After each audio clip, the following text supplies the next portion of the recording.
Muy buenas noches a todos ustedes.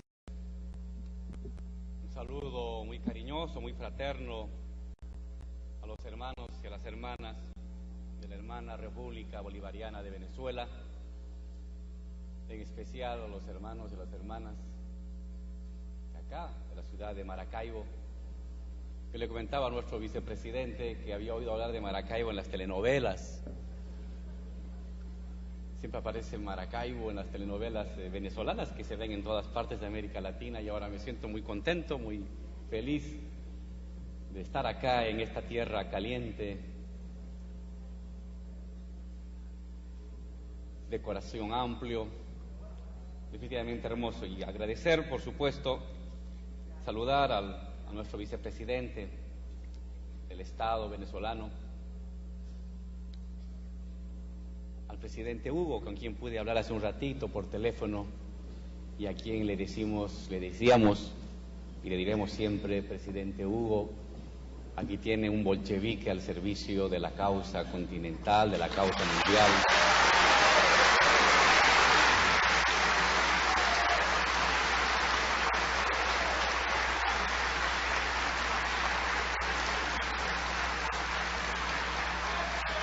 Y le decíamos, evidentemente usted es una persona muy sencilla, muy humilde, pero le decía: presidente Hugo, el continente depende de usted, de su lucha, de su esfuerzo. Y el continente va con él, el continente está con él, y acompañamos esta nueva batalla física de la cual estamos seguros. Su energía, su fuerza, su sol que alumbra va a triunfar por encima de la adversidad. Estamos contigo, presidente Hugo, todo el continente te acompañamos.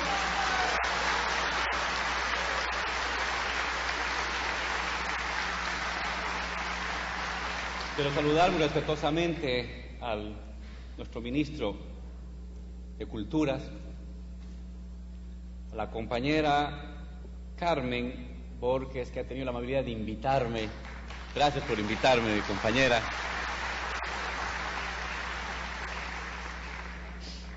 Y por supuesto a nuestros profesores que están acá, profesores de mucho tiempo, compañero Enrique, profesor de filosofía, a la compañera Marta, varios profesores de quienes hemos aprendido mucho en la vida. Los errores son de nosotros, las virtudes vienen de nuestros profesores que nos han enseñado a comprender nuestro continente, a comprender nuestra realidad y a comprometernos. El tema de este Foro Internacional de Filosofía es Estado, Revolución y Construcción de Hegemonía. Nada más pertinente que ese título. Inmediatamente que llegó la invitación, le dije a la embajadora, a nuestra embajadora Cris, que me vino a la mente el libro de Lenin, El Estado y la Revolución, que no sé con qué tiempo ese compañero lo escribía en pleno proceso revolucionario. Y él estaba escribiendo El Estado y la Revolución, le daba tiempo para escribir El Estado y la Revolución, para revisar los textos de Marx, de Engels, para poner el punto de vista en pleno momento revolucionario. El que hoy, en América Latina, gradualmente en el mundo, acá en Venezuela, en Ecuador, en Bolivia, estemos hablando del Estado, la revolución y construcción hegemónica, es un título pertinente porque viene al caso, viene a interrogarnos sobre lo que está pasando en el continente. Ha habido procesos políticos muy importantes. ¿Qué dicen del Estado? ¿Cómo interpelan al Estado? ¿Qué están haciendo con el Estado? ¿Qué tipo de revolución están llevando adelante? ¿Cuál es el alcance, el contenido de esta revolución, de estas revoluciones? Y construcción hegemónica, ¿cuál es el sedimento, la profundidad cultural de estos procesos de cambio y su capacidad expansiva social? Felicito a los compañeros que estén debatiendo esto, que se pongan a dialogar en torno a esto, a intercambiar criterios, porque no hay nada más pertinente para definir la situación del continente: Estado, revolución y construcción de hegemonía. Yo voy a intentar incorporar en el debate un conjunto de elementos que vienen de nuestra reflexión teórica, pero fundamentalmente de nuestra comprensión y de nuestro vivir de la situación boliviana.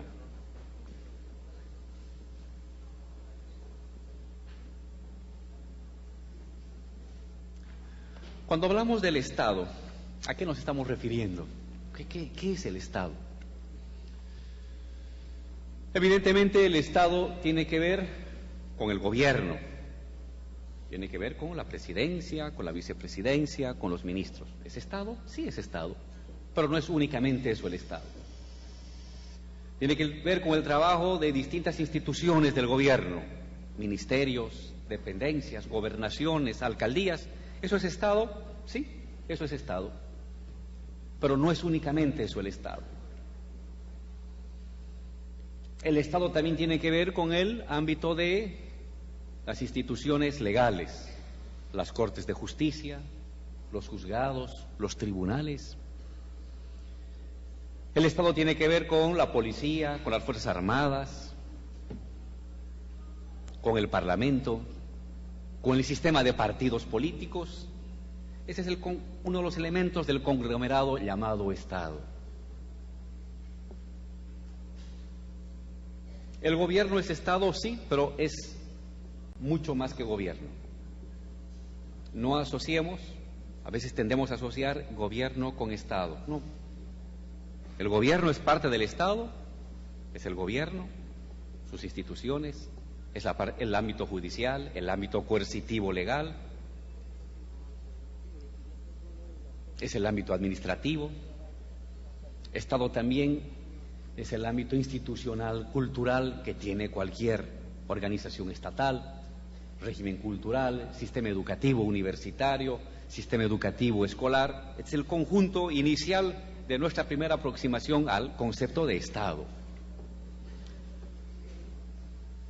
Si ustedes se fijan, hemos mencionado ahorita en el del Estado a varias instituciones. Presidencia, Parlamento, ministerios, tribunales de justicia, Fuerzas Armadas, policía, régimen cultural, sistema de partidos políticos. En un primer acercamiento, entonces, el Estado son instituciones. El Estado son instituciones.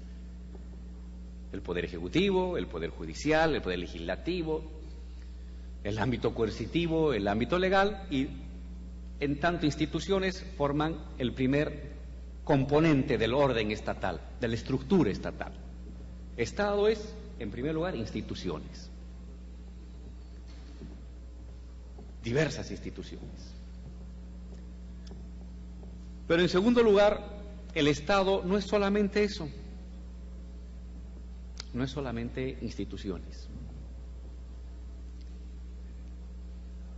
El Estado también es ideas, palabras, símbolos, memorias. Es parte del Estado, por ejemplo, conforme el orden estatal, el conjunto de maneras en que las personas recordamos la historia a través del sistema educativo. Entendemos nuestro pasado, valoramos o depreciamos a nuestros héroes, a nuestros dirigentes, a nuestros libertadores. Esa narrativa de nuestro pasado, cómo está ordenada la narrativa del pasado, es parte del orden estatal. El régimen de enseñanza de ideas legítimas. ¿Qué se enseña en colegio y qué nos debe enseñarse en colegio? ¿Qué es valorable del aprendizaje en la universidad y qué no es valorable en el aprendizaje universitario? Eso también forma parte del Estado. Son ideas. Pero también son creencias. El Estado, a lo largo de su existencia, sedimenta, difunde en las mentes y en las almas de las personas creencias, valores, principios. Ordena en la formación de los niños, de los jóvenes, de la vida cotidiana, en el trabajo de las instituciones, esquemas morales de la vida, esquemas morales de la sociedad, esquemas morales de lo que debiera ser el futuro, el porvenir. Esta es una dimensión más complicada, pero tanto o más decisiva que la institucional de la existencia del Estado. El Estado es también entonces ideas fuerza, ideas dirigentes, sentido común de las cosas, sentido común de lo que fue el pasado, sentido común de lo que es el presente, sentido común de lo que debe ser el porvenir. Eso también es Estado. Estado es la aceptación del ciudadano cuando uno ve una luz roja y detiene el automóvil. No hay un cañón apuntándonos a que paremos. Nos paramos con la movilidad. Esa creencia de que tengo que pararme ante una luz roja, de que cuando el legislativo emite una ley y tengo que acatar la ley, aunque no me guste, es una creencia, es una tolerancia. Eso es también Estado. Si no hubiera ese ámbito del Estado, de la creencia, de la idea fuerza, del sentido común, muchas de las decisiones que toma el Estado no se acatarían, porque no se podría imponer todo por la fuerza, por la coerción. Se requiere una aceptación, una tolerancia, un esquema mental o un conjunto de esquemas mentales que nos hace aceptar, nos hace comprender, nos hace validar la decisión del gobernante, puede ser del presidente, del ministro, de la autoridad, del jefe policial, del parlamentario, o del ámbito judicial, o del juez, o del fiscal. Ese ámbito institucional funciona gracias a creencias, gracias a aceptaciones, gracias a esquemas morales, a esquemas éticos que llevan al ciudadano a aceptar, a acatar tal o cual decisión. Este segundo ámbito ideal de la vida social es el segundo componente del Estado. El Estado como un sistema de creencias, el Estado como un sistema de tolerancias, de ideas, de preceptos ordenadores de la vida cotidiana de las personas. Es la segunda dimensión del Estado. Pero hay también una tercera dimensión del Estado. Si ustedes quieren, el Estado es la suma de estos tres componentes: instituciones, creencias, sentido común sobre distintas actividades de la vida, y el tercer elemento de la existencia del Estado es lo que llamaríamos la correlación de fuerzas. ¿Qué significa esto? Que en cualquier institución, puede ser el Ejecutivo, puede ser la universidad, puede ser la gobernación, puede ser la alcaldía, en cualquier institución hay grupos de personas que tienen mayor capacidad de influencia sobre tal o cual decisión. Hay otro grupo de personas que tienen menos capacidad de decisión e influencia en alguna acción estatal. Desde la alcaldía, desde el puesto policial, desde el juzgado, la universidad, la gobernación, el ministerio, el parlamento, la presidencia, absolutamente todas las instituciones del Estado tienen grupos, estructuras, colectividades que tienen mayor influencia en la toma de decisiones, y hay colectividades, grupos sociales que tienen menos influencia en esa toma de decisiones. El Estado es también entonces una estructura de correlación de fuerzas sociales. Hay colectividades, clases sociales, identidades sociales que tienen mayor presencia y capacidad decisoria sobre tales o cuales temas. Y hay otras colectividades que tienen menos capacidad decisoria, menos presencia en la toma de decisiones. A esa diferenciación de capacidades decisorias le vamos a llamar el Estado como correlación de fuerzas. Entonces el Estado son instituciones, el Estado son ideas, son creencias que ponen en funcionamiento la aceptación y la tolerancia moral entre gobernantes y gobernados, y el Estado son correlación de fuerzas. Entonces tenemos una mirada, un primer acercamiento al Estado como algo muy dinámico, como un flujo muy dinámico. A veces en la lectura de nuestra formación marxista o de izquierda, veíamos al Estado como una máquina, como una especie de herramienta externa a la sociedad, y no había sido tanto así. Evidentemente es una máquina, tiene procedimientos, tiene normas, tiene reglas, tiene funciones. Evidentemente es una máquina, pero es una máquina también relacional. En esas normas, procedimientos, jerarquías, hay una correlación de fuerzas previa, puesta en juego. Ha habido gente que ha hecho la norma, ha habido otro grupo que ha hecho el procedimiento, ha habido clases sociales o grupos de influencia que han elaborado tal ley o tal decreto. La norma, el procedimiento, la jerarquía del Estado es un producto de correlación de fuerzas, no ha caído del cielo, no es algo inorgánico, sino es una prolongación orgánica de la propia estructura jerárquica de la sociedad. Entonces, tenemos un primer acercamiento al Estado como una máquina relacional. Es institución, es creencia y es correlación de fuerzas. Pero el Estado es Estado porque tiene el control, el monopolio, usando las palabras de Marx y de Weber. El Estado es Estado en tanto monopoliza ciertas decisiones, a saber cuáles. Monopoliza la coerción legítima, monopoliza la tributación, monopoliza la legitimidad. Esta máquina relacional, territorial, porque se desenvuelve en un territorio, en un ámbito poblacional, irradia su presencia en un ámbito territorial, tiene al menos 3 monopolios. En verdad 4 monopolios, pero los 3 son los más conocidos.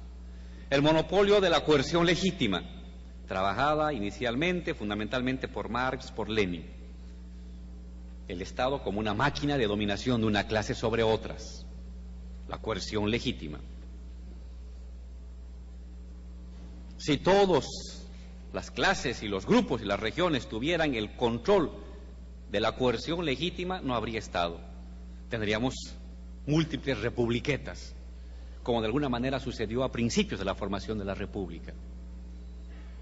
Un Estado se consolida porque concentra gradualmente con el tiempo el monopolio de la coerción reconocida como válida, de la coerción reconocida como legal, de la coerción reconocida como valedera.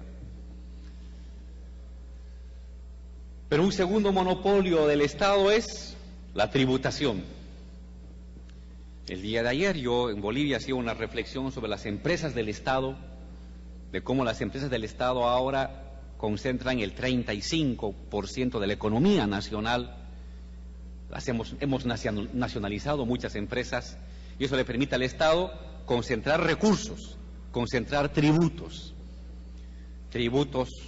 por las compras, por las ventas de mercancías, pero también tributos por la renta petrolera, por la renta del gas, por la explotación de minerales, y eso le da al Estado recursos económicos con los cuales construye escuelas, construye hospitales, construye carreteras, construye universidades, etcétera. Si no tuviera ese monopolio de la tributación, no tendría recursos para luego utilizarlos colectivamente. Un segundo monopolio del Estado es el monopolio de la tributación social. Monopolio de la coerción legítima, monopolio de la tributación, monopolio de la legitimidad. Es decir, de lo que la gente cree que es correcto, válido, aceptable, legal. Si no tuviera ese monopolio, las instrucciones del Estado no se acatarían. Las instrucciones de los gobernantes, a nivel nacional, a nivel de gobiernos departamentales, de gobernaciones o de municipios, no se tomarían en cuenta, no se acatarían. El Estado, esa es la parte trabajada por Weber y por Bourdieu, también monopoliza entonces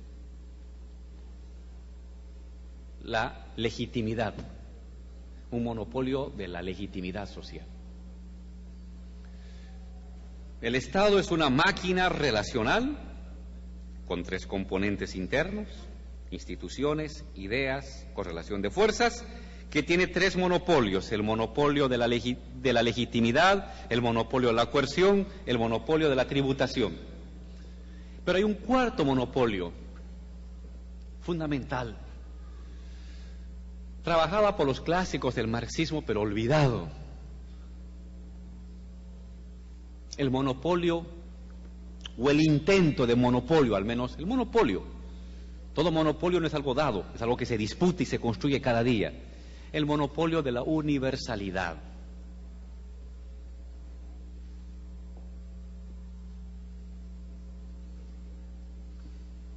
Cuando sale una ley, no sale una ley para unos y para otros no.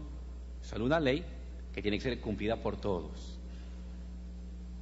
Cuando sale una reglamentación, es una reglamentación que se supone que tiene que ser acatada absolutamente por todos. Cuando construimos Fuerzas Armadas o Policía, son instituciones que tienen que ejercer el control de la seguridad interna y externa para garantizar la unidad territorial de todos o la seguridad ciudadana de todos.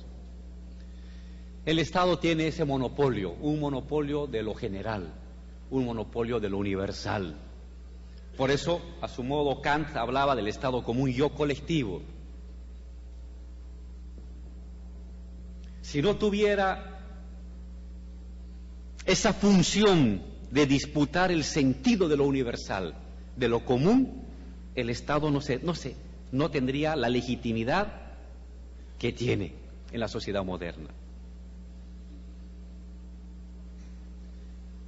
Entonces tenemos al Estado como un monopolizador continuo de la coerción, de la tributación, de la legitimidad y del sentido de lo universal, del sentido de lo universal, de lo común, de lo que es de todos.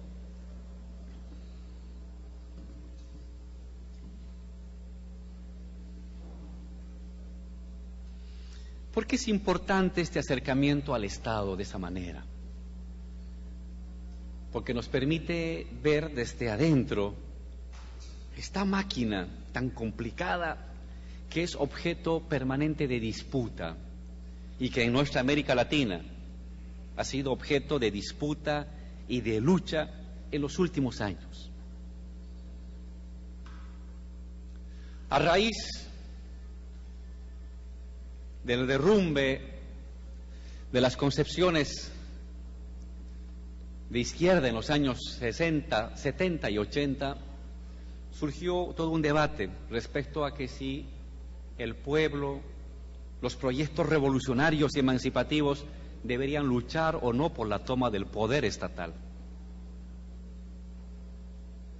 Hubo un artículo, un libro famoso del señor Holloway que hablaba de cambiar el mundo sin tomar el poder. Yo he querido detenerme en este debate del Estado justamente para mostrar el significado del Estado. En parte, la sociedad es partícipe, directa o indirectamente, siempre del Estado. Aún en los estados más despóticos, hay la sociedad participando como ente dominado, como ente relegado, como ente no consultado, como ente marginado, pero partícipe dentro de la estructura general del Estado. Entonces, cuando se plantea, hay que dejar el Estado, no pelearemos por el Estado, en el fondo estamos planteando, sin darnos cuenta, quiero creer, de que esos mecanismos de marginamiento, de incorporación subordinada, de incorporación marginada, se mantengan, se los deje intacto. Porque el Estado está presente en toda nuestra cotidianidad. Está presente el momento en que pagamos la factura de luz, que vamos al mercado a comprar productos, en que llevamos a los niños a la escuela, mandamos a la hija a la universidad, nos paramos a hacer un reclamo judicial, acatamos una orden administrativa, tomamos en cuenta una ley para reclamar nuestros derechos. Cuando hacemos eso, estamos haciendo Estado, estamos reproduciendo Estado. Y cuando al interior de la izquierda salía la propuesta, tomaremos el poder, cambiaremos el mundo sin tomar el poder del Estado, lo que estábamos diciendo era esas relaciones de dominación en la familia, en la escuela, en la universidad, en el mundo del trabajo, esas relaciones de subordinación que establece tal o cual ley, tal o cual reglamento, esas relaciones de subordinación vigentes en el Parlamento, en el Ejecutivo, en los ministerios, dejémosles tal como están y no cambiemos en el fondo el mundo, porque parte del mundo es el Estado y parte de la sociedad es el Estado. La gran enseñanza para mí de América Latina en los últimos 10 años es responder a este debate de manera práctica. Ha respondido de manera práctica. Y lo que ha dicho América Latina, en mi lectura, es posible cambiar el mundo transformando el Estado. Aunque no únicamente transformando el Estado se cambia el mundo. Cuidado con tener una mirada también ya excesivamente estatista de las cosas. Pero marginarnos de la lucha al interior del Estado, de la transformación de la estructura del Estado, es simplemente renunciar a la lucha social. Y es simplemente tener una actitud contemplativa hacia las relaciones de dominación en la sociedad y de la sociedad. Es, en otras palabras, una invocación a la impotencia política. Y América Latina lo que ha hecho es responder de otra manera. Ha comenzado a transformar el aparato de Estado. Ojo, no solamente ha modificado el órgano, el ámbito del gobierno, porque eso sería entonces simplemente un cambio de gobierno, dejando intacto la estructura del Estado. No. Ha habido un cambio de gobierno, ha habido un cambio de las estructuras de decisión de los gobiernos, una modificación de las estructuras decisionales del Ejecutivo, una modificación de la participación y presencia social de los sectores populares en los parlamentos, en los municipios, en las gobernaciones, una modificación sustancial del órgano judicial, una modificación sustancial de la estructura organizativa de la policía, de las Fuerzas Armadas, de la cultura, de las tradiciones, de los sistemas simbólicos de la sociedad, de las legitimidades colectivas. Y cuando sucede eso, estamos ante una revolución. Una revolución no es solamente la imagen clásica de unos revolucionarios bolcheviques entrando al Palacio de Invierno con sus armas. Está bien, esa es la imagen clásica de la película. Pero es apenas la punta del iceberg. Una revolución, y hemos de llamar revolución política, cuando esta estructura compleja de esta máquina relacional llamado Estado es removida, es transformada. Cuando sucede eso, estamos ante revoluciones políticas. Hay revolución política cuando se modifica no solamente el órgano ejecutivo, la persona que es presidente o las personas que son ministros, sino cuando se modifica el origen social y el contenido social del ejecutivo y de las personas que están en la administración del Estado. Hay revolución cuando se modifica la composición de clase de los parlamentos, cuando se modifica la manera democrática de tomar decisiones fundamentales para el país, parlamentariamente y extraparlamentariamente. Hay revolución cuando la disciplina, el orden simbólico, la enseñanza que se imparte en los centros educativos se modifica y se transforma. Hay revolución cuando las escuelas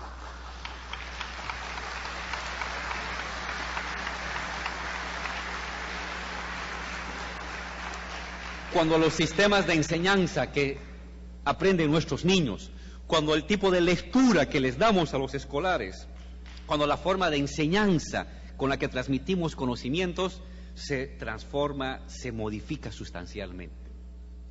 En ese momento estamos asistiendo a una revolución. Modificación de la composición de clase de los gobernantes, modificación del contenido de clase de las decisiones de los gobernantes, modificación de las formas decisionales.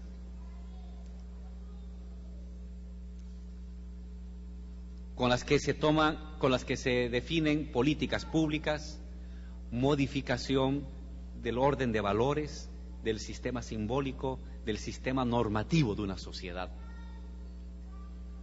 Y eso es lo que se ha venido dando en nuestros países.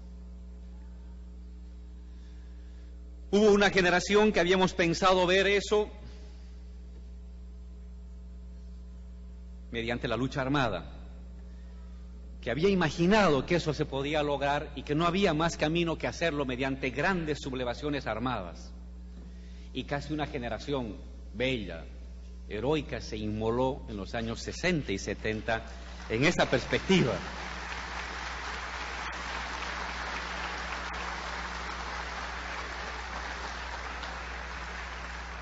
Pero la historia fue por otro lado. Aquí en Venezuela, aquí en Bolivia, donde estamos, en Perú, en Brasil, donde no hubo luchas armadas, sublevaciones, iniciativas guerrilleras. Lo logró Cuba y fue el momento extraordinario que marcó la mitad del siglo XX en cuanto a paradigma de transformación revolucionaria. Y en el resto del continente se intentó, pero no se logró. Y cuando parecía que todo iba a quedar estático, se da esa revolución esperada, pero ya no por vía de la lucha armada, ya no por vía de las experiencias guerrilleras, sino por la vía democrática, por la vía de la utilización del voto, por la vía de la construcción de liderazgos políticos, como el del presidente Hugo Chávez, de Correa, del presidente Evo, de Cristina.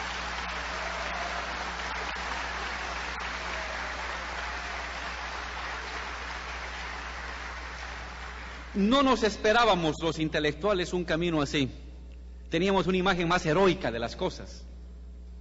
Pero la historia siempre es muy distinta a lo que los intelectuales armamos en la cabeza, de café en café. La historia comenzó a pasar por otro lado. Sublevaciones, levantamientos, despertar democrático de las personas, y a partir del despertar democrático, modificación de la estructura de clases de los niveles de decisión del poder ejecutivo, del legislativo, y a partir de ese poder conquistado en el órgano ejecutivo, un efecto dominó de transformación en las estructuras, en las ideologías y en las formas organizativas del resto del aparato estatal. No cabe duda que el continente está viviendo una profunda revolución política. Hemos de llamar entonces revolución política, el segundo concepto que hemos usado aquí, a la transformación de forma, de contenido y de condición social del conjunto de las estructuras del Estado, instituciones, sistemas normativos, ideas y creencias y correlación de fuerzas.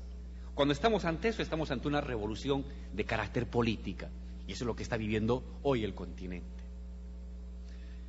¿Qué profundidad tendrá esta revolución política? Eso es lo que estamos debatiendo y lo que está en juego el día de hoy. ¿Hasta dónde llegará esta revolución política y cómo la revolución política se transforma, potencia, refuerza una revolución social? Uso estas dos categorías que Marx las utiliza para estudiar la revolución del 48. Revolución política, que afecta el orden estatal; revolución social, que afecta el órgano, las estructuras económicas de la vida de la sociedad, y culturales, por supuesto. Revolución política, revolución social. La revolución social habla de una revolución mucho más profunda, que tendría que afectar el modo de producción de una sociedad, el modo de distribución de la riqueza, el modo de la propiedad de los medios de producción, el modo de la decisión sobre los recursos económicos de una sociedad.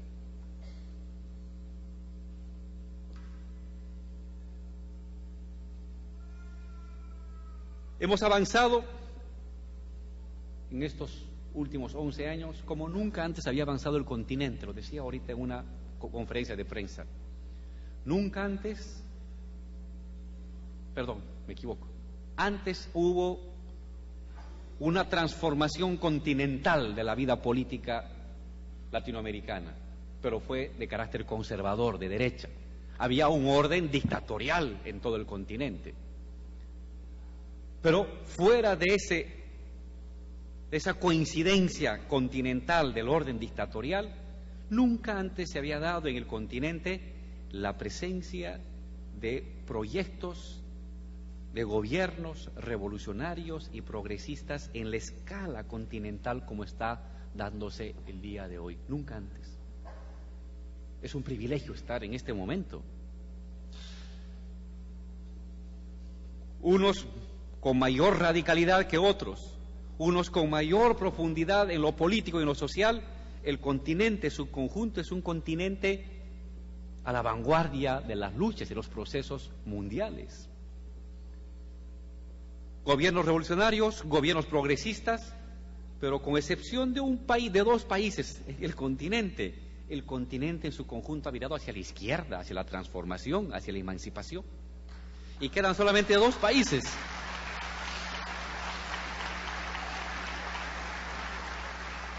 Quedan dos países a contrapelo, un poco anclados en el pasado, anclados todavía en un mundo neoliberal cada vez más decadente, cada vez más agresivo, cada vez más antihistórico, y el resto del continente apuntalando hacia otro lado.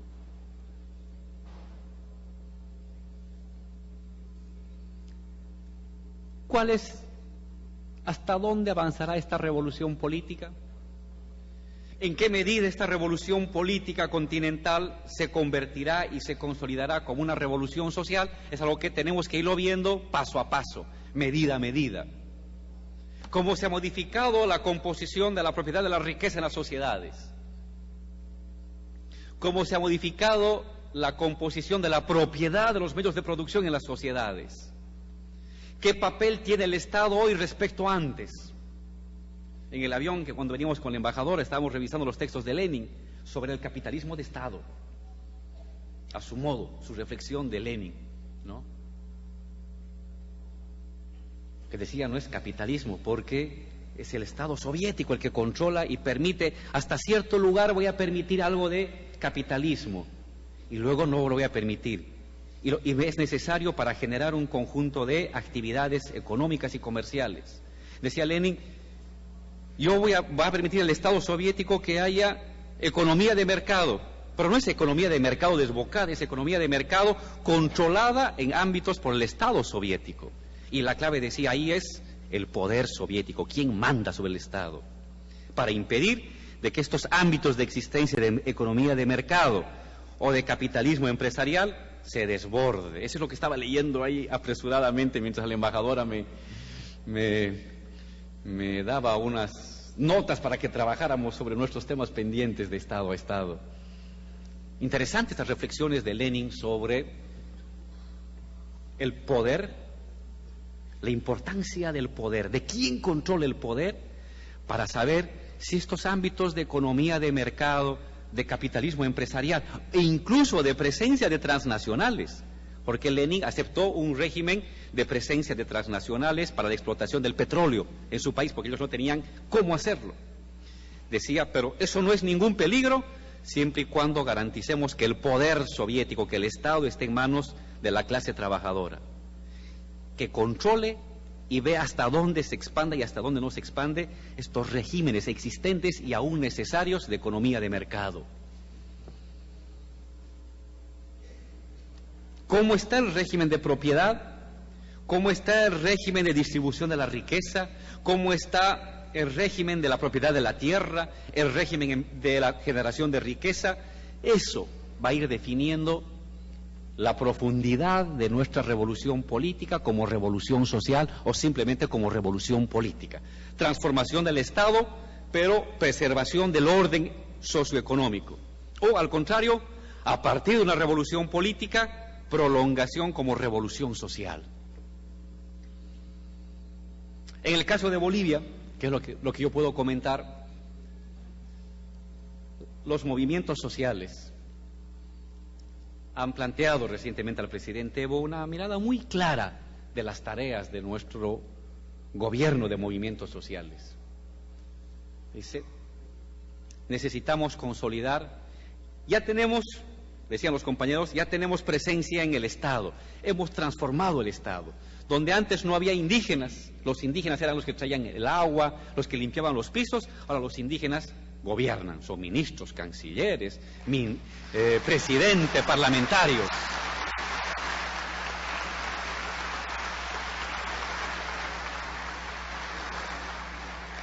Es una modificación radical de la composición de clase y de la composición de nación de la estructura estatal. Una revolución no solamente política, sino descolonizadora, de gran envergadura. De los 130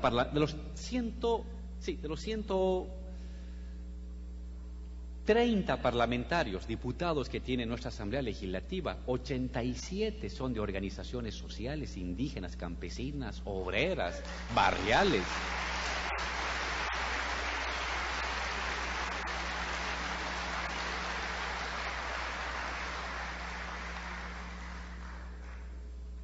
Tenemos gobernadores campesinos, gobernadores indígenas, de las 337 municipalidades recientemente electas, de las 337, por lo menos 280, 270 están bajo control de dirigentes sociales, campesinos, indígenas, obreros.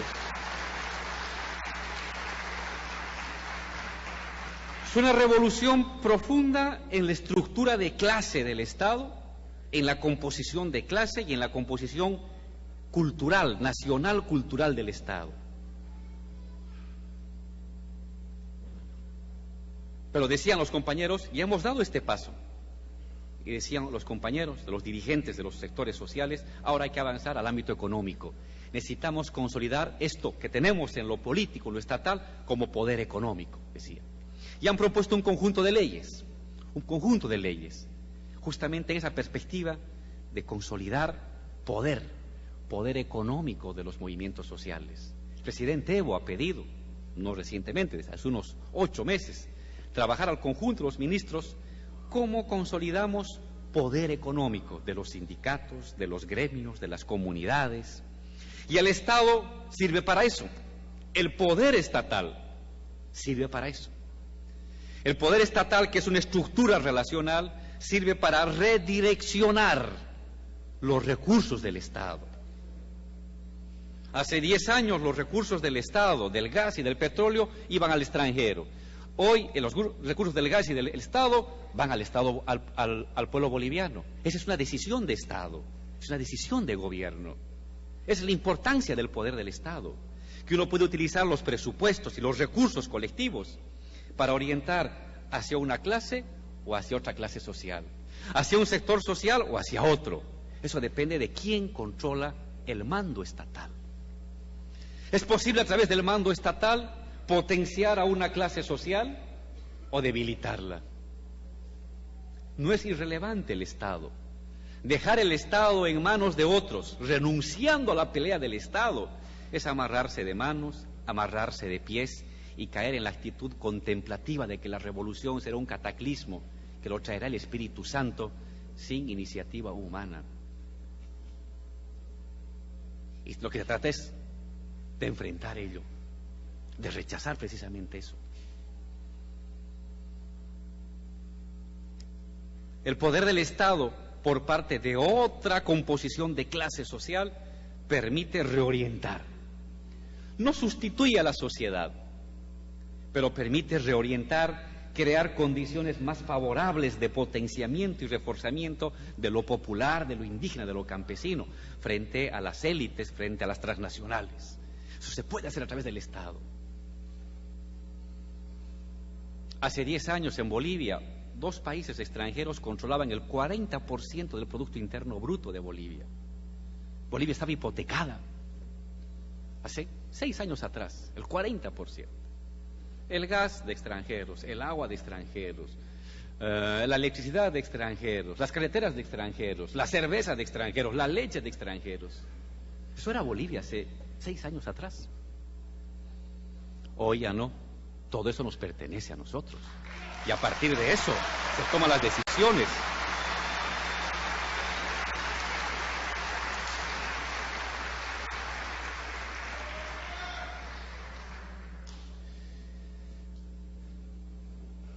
Revolución en la estructura del Estado, revolución política en marcha, revolución social en proceso.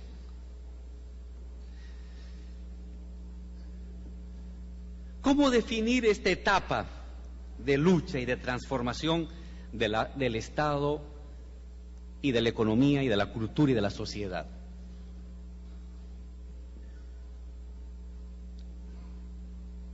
Es un debate también muy interesante. ¿Es socialismo? ¿Es transición al socialismo? Es importante las palabras, porque las palabras evocan la memoria de viejos debates, de viejas luchas, de clases trabajadoras que lucharon, que avanzaron, que conquistaron, que retrocedieron, pero que es nuestro patrimonio. La lucha del pueblo del mundo de atrás es nuestro patrimonio y tenemos que cargarlo en nosotros, llevarlo, heredarlo. Decía un gran científico, somos enanos sentados en hombros de gigantes y por eso podemos ver más que ellos, pero no por nuestra altura, sino porque estamos encima de los hombros de los otros, más grandes que nosotros. Y tenemos que recoger el viejo debate, recoger a los clásicos, recoger las antiguas experiencias, no para imitarlas, sino para montarnos en sus hombros, en sus debilidades, en sus virtudes, para mirar más allá que esas revoluciones, más allá que esos intelectuales. Tenemos que heredar sin ningún tipo de vergüenza toda la experiencia del movimiento socialista, revolucionario, comunista y de izquierda del mundo de los últimos 100 años. Nos corresponde a los latinoamericanos cargar en nuestras espaldas y ir más allá que ellos y hablar mejor que ellos, pero gracias por la lucha de ellos. Y a nuestro modo estamos haciendo eso. Aquí se está debatiendo, recogiendo lo que dijo Gramsci, lo que dijo Lenin, lo que dijo Marx, lo que dijo Althusser y lo que dijeron los latinoamericanos. Excelente. En otras partes están debatiendo cómo salen del neoliberalismo. Aquí estamos más allá y podemos ver también más lejos.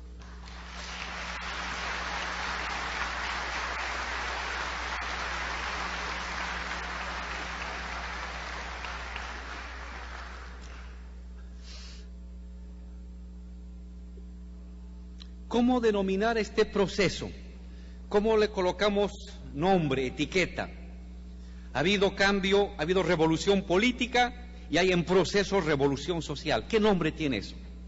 ¿Transición al socialismo? ¿Socialismo mismo? ¿Qué es? Es un excelente debate.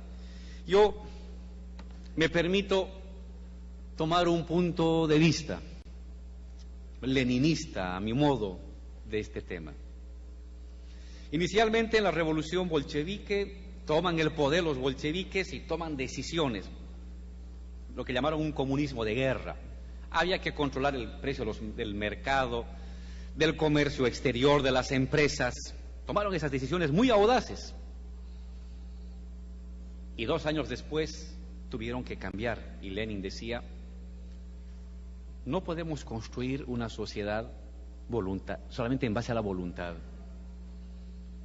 Y Lenin comienza a escribir unos artículos y decía, bueno, en nuestro país atrasado tenemos economía agraria tradicional, tenemos economía pequeña productora campesina, tenemos capitalismo, es así la diversidad, y tenemos pedazos de experiencia soviética. Esto es lo que hay, decía. Pese a nuestros esfuerzos, pese a la idea de decretar que todo desapareció, esta es la realidad existente. Y reflexiona Lenin sobre estos temas. Y saca lo que considero yo una conclusión útil para nuestro debate latinoamericano. Él decía, entre el capitalismo y una sociedad no capitalista, le podemos poner el nombre de comunismo, de comunitarismo o de otro nombre, no nos pelearemos por el nombre. Entre una sociedad capitalista y una no capitalista hay todo un periodo de transición largo, que se caracteriza ¿por qué? Porque hay pedazos de capitalismo que persisten, que están presentes en el Estado, en la administración, en la burocracia, en el mercado de los precios, en los salarios, en el comercio, en la propiedad. Y hay pedazos de otro régimen económico, de otro tipo de sociedad que como lunares comienza a funcionar. Y este periodo de transición es una lucha a muerte, es una guerra intestina entre estos pedazos de la nueva sociedad que son como lunares que quieren expandirse y pedazos de la vieja sociedad que se resisten a irse, que buscan retomar el control y expandirse. A este periodo entre el capitalismo y la sociedad no capitalista que le llamaba comunismo está el socialismo. Es decir, para Lenin el socialismo no era aún un nuevo modo de producción. El nuevo modo de producción sería el comunismo o el comunitarismo, lo que ustedes quieran llamarle, universal, de carácter planetario. Pero entre esto, capitalismo que es planetario, y la nueva sociedad, como quieran llamarle, igualmente planetaria, hay un periodo de transición. A este periodo de transición, en sus últimos textos, Lenin le llamaba el socialismo. No es un nuevo modo de producción, no es una sociedad distinta a la capitalista. El socialismo sería retazos de capitalismo peleando con retazos de comunismo, en una pelea interminable, sin fin, complicadísima, de avances, de retrocesos, de idas y de venidas, de ataques, de contraataques expansivos. En ese sentido, el concepto para definir el actual proceso revolucionario como socialismo me gusta, en ese sentido leninista, porque define esta pelea. Todavía vemos mercados, vemos empresa privada y vamos a seguir viendo seguramente, y no hay por qué escandalizarse de ello. Y veremos economía de mercado y veremos acumulación, sí, hay eso, y va a seguir habiendo durante décadas. Pero también hay poder político, revolucionario, que regula, que conduce, y hay lunares, pequeñas experiencias que intentan expandirse de otro régimen económico que ya no se basa en el valor económico, que no se basa en la ganancia, sino que se basan en el uso, en el servicio, en el valor de uso, usando las categorías de Marx. ¿Dónde habría valor de uso? Por ejemplo, enfrentado a valor de cambio, a la ganancia, cuando el Estado subvenciona la agricultura, por ejemplo, ahí no hay ganancia, no hay lógica de la ganancia y la acumulación, sino hay una lógica del valor de uso, de la satisfacción de necesidades. Si los servicios básicos, llámese agua o electricidad o telefonía, el Estado interviene regulando los precios, subvencionando y limitando las ganancias, la lógica de la ganancia comienza a ser combatida por la lógica del uso, el valor de uso enfrentado al valor de cambio. Es decir, estamos construyendo en ese pequeño detalle desde el Estado las raíces de una nueva organización económica de la sociedad. Si la educación es gratuita, si el Estado fomenta y le arrebata la inversión privada o la iniciativa privada el control de la educación y permite y garantiza que la educación primaria, secundaria, universitaria, el Estado la paga, y pelea contra quienes dicen que la educación es una mercancía, que la acceden solamente los que tienen dinero, está construyendo ese espacio nuevo de socialidad y de valor de uso por encima del valor de cambio, de la ganancia y de la acumulación capitalista.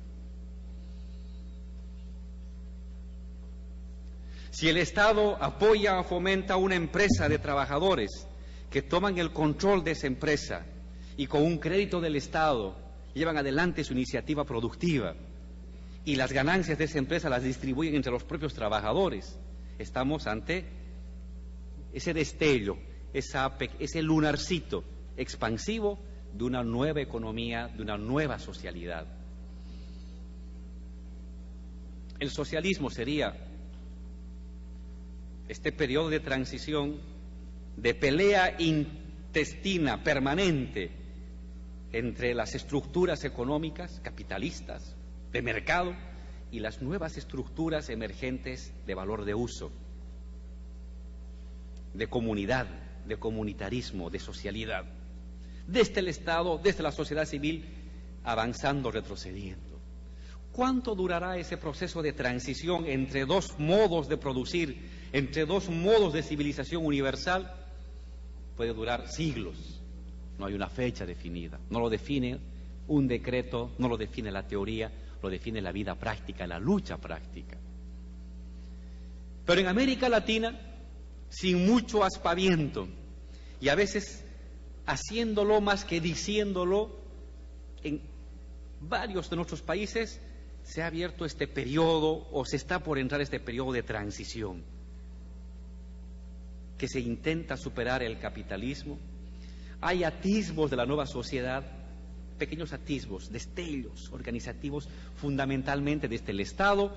Lo ideal es de que esos atisbos que salen desde el Estado sean luego, o sean fundamentalmente sociales. Porque solamente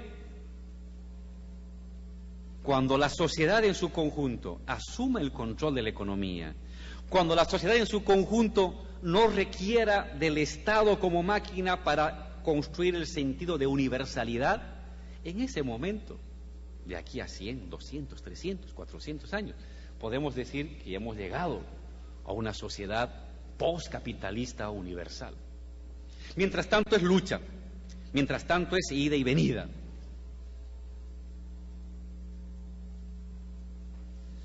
Pero entrado en este periodo de transición,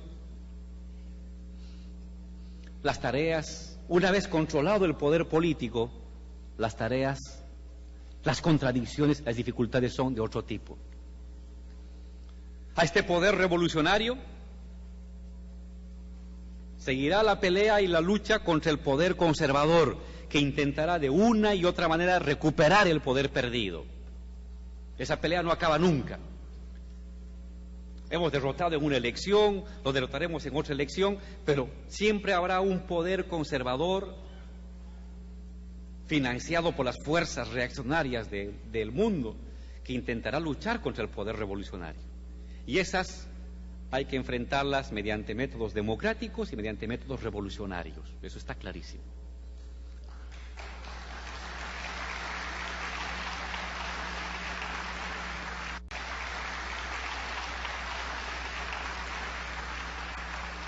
Pero Pero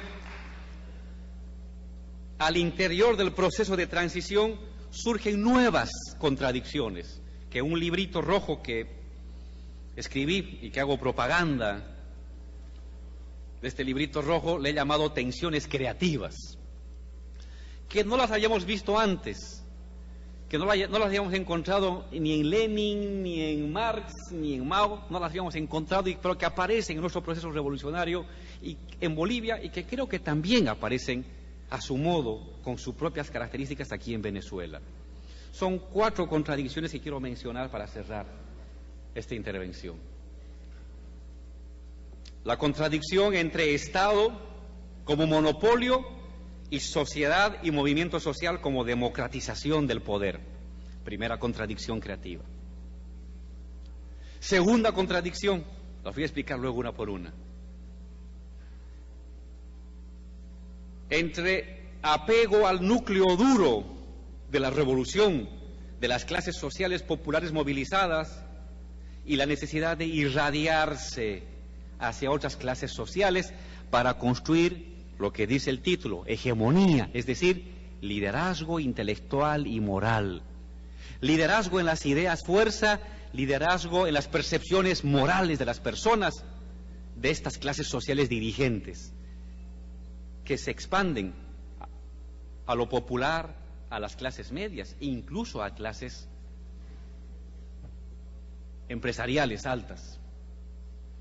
Segunda contradicción, núcleo duro o expansión hegemónica, núcleo duro o expansión o irradiación. Tercera contradicción de este periodo de transición, universalidad, lucha por intereses comunes de todos, lucha por intereses locales y gremiales de unos cuantos. La sociedad tiende a veces a pelear por lo universal, a veces a pelear por lo exclusivo, por lo gremial. ¿Cómo se atiende esas contradicciones? ¿Cómo se resuelve esas contradicciones al interior del pueblo? Usando a Mao, al seno del pueblo.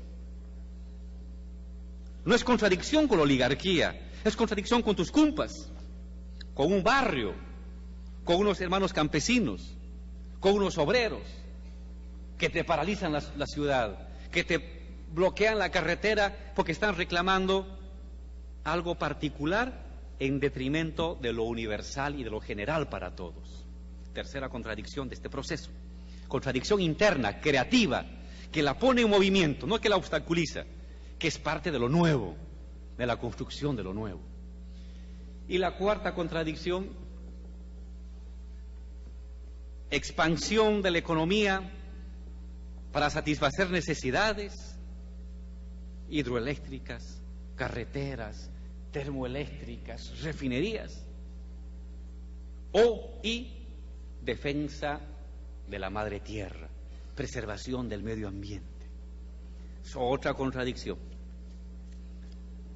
A quienes dicen hay que meterle con todo para generar más riqueza, porque necesitamos más riqueza para mejorar el salario de los profesores, para construir más hospitales. Pero otros dicen, oye, un momento, me estás destruyendo la naturaleza, me estás afectando el medio ambiente, detén esa carretera, detén ese pozo, detén esa hidroeléctrica porque me estás afectando la madre tierra. ¿Cuál de los dos? ¿Lo uno o lo otro? Son 4 contradicciones. Ya del proceso de transición, si ustedes quieren, de la construcción del socialismo, como transición. La primera contradicción. Un gobierno revolucionario es en su conjunto resultado de una emergencia de lo popular en el Estado, de una avanzada, de una invasión social sobre el Estado anteriormente controlado por unas cuantas familias privilegiadas. Es lo que ha pasado en el continente. A ese tipo de Estado de pocos, Gramsci le llamaba, no era Gramsci, era otro sociólogo boliviano, Estado aparente. Un Estado aparente. porque aparecía ser de todos, pero en el fondo era de unos cuantos, de unas cuantas familias y de unas cuantas regiones, y otras regiones y otras clases sociales marginadas, identidades indígenas marginadas. Estado aparente. Lo que ha pasado en América Latina es la invasión, la emergencia desde abajo de lo popular, de lo plebeyo, de lo campesino, de lo indígena, de lo barrial, que rebalsa, toma, transforma la estructura del Estado. Democratización de lo político, democratización de social, democratización de las decisiones. Muy bien. Pero Estado es Estado. Estado es monopolio. Estado es concentración de decisiones. El Estado, por definición, es una concentración de decisiones. Y la movilización social y la participación y los movimientos sociales es, por definición, democratización de lo social. Esa es una contradicción. ¿Concentro decisiones o democratizo decisiones? Si concentro excesivamente decisiones, el Estado se separa de la sociedad, vuelve a constituirse una nueva élite del poder. Riesgo de la revolución. Pero si democratizo todas las decisiones, me paralizo. Ya no hay gestión. Y al mes siguiente o a los 6 meses vendrán a cobrarme cuentas los del barrio, los de la comunidad, los de la fábrica, porque al fin y al cabo lo que los compañeros quieren es que le construyamos su centro hospitalario, le construyamos su carretera, le coloquemos su escuela, le habilitemos el centro laboral. Eso quiere también los compañeros. Y nos van a cobrar cuentas en las elecciones si no hemos hecho eso. Eso yo no lo veía cuando era profesor, compañero Enrique Dussel. Cuando estoy en gobierno me doy cuenta de eso. No se puede ver desde afuera a veces.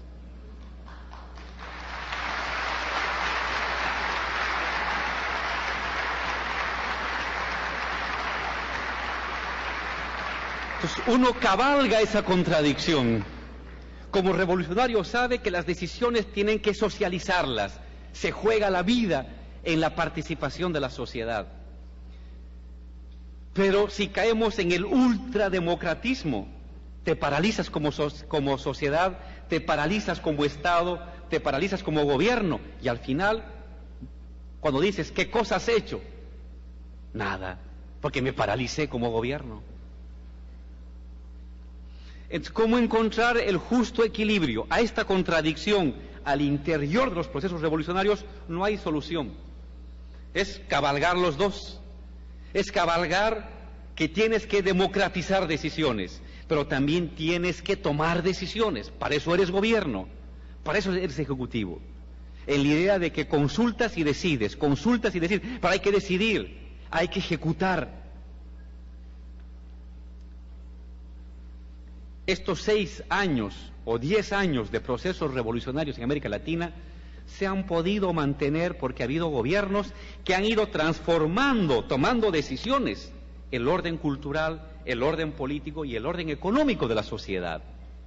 Para nacionalizar hay que tomar decisiones. Hay que tomar. Para construir un hospital hay que tomar decisiones. Para levantar una petroquímica hay que tomar decisiones. Y si no las construyes, luego la gente te va a cobrar por tu falta de definición en las decisiones. Pero a la vez, nunca tienes que perder de vista que tienes que consultar a las personas, que tienes que hacer participar a las personas. Por lo tanto, contradicción.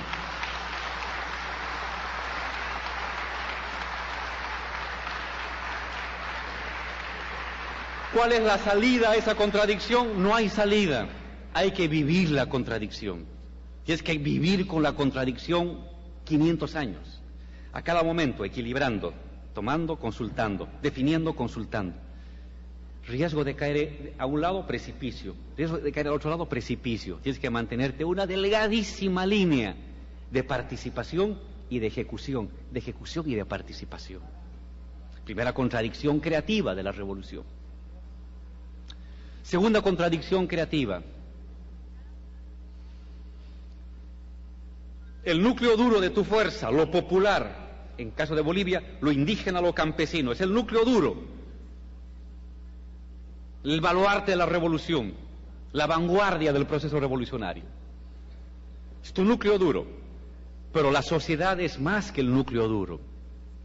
Y este núcleo duro ha de consolidarse en su proyecto de Estado y de sociedad si es capaz de articular, de expandirse, de incorporar al resto de las clases sociales. Este núcleo duro va a poder consolidar el proyecto revolucionario si es capaz de liderizar a otras clases sociales diferentes a ella. Hegemonía es eso. Hegemonía es liderazgo intelectual y moral. ¿Qué es liderazgo intelectual y moral? Es liderizar el sentido común de la sociedad, el sentido de lo justo, de lo valedero, de lo que vendrá hacia futuro, del orden de las cosas, del sentido de la sociedad, de cómo está organizado el país y hacia dónde debe ir. Eso tiene que liderizar el sector indígena campesino. Y liderazgo moral es haber trabajado en las percepciones profundas, éticas de las personas, de lo justo, de lo injusto, de lo válido, de lo inválido. Haber trabajado el orden moral de las personas y de la sociedad.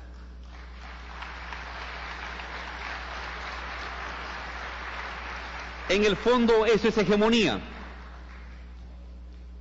Y una clase social o un bloque social revolucionario es hegemónico porque tiene la capacidad de expandirse intelectualmente, moralmente, hacia otras clases sociales distintas de ella.